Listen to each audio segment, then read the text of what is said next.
Tatandaan niyo pa po ba yan mga Karods TV? Royal Mall sa Valenzuela. Dati yung mga napagtanungan ko, sa loob daw niyan may value point, may fun games, may bingohan, may Greenwich, may tropical hut, may auto shoes, tapos may Chowking, may Jollibee, may Spencer, tapos may mga video okay, bar daw dyan. Then, may mga galakiyang bakery.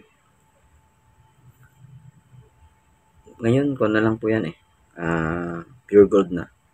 Pure Gold Paso de Blas.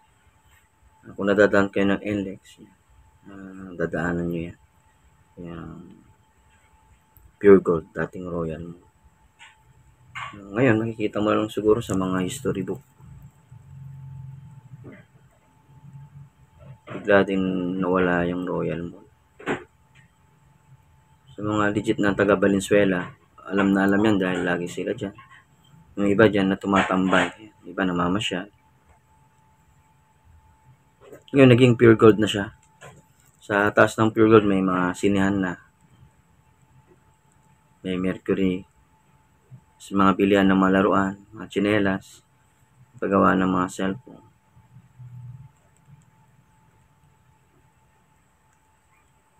Tsaka, pag gusto mong bumili sa Pandayan, may Pandayan na din. At may food court. Pag mahilig ka sa mga pagkain sa food court, yan, pipili ka lang. At may McDo na din, McDo. Ayan. Ang Jollibee, parang walang Jollibee. Parang sa labas na ng Pure Gold yung Jollibee.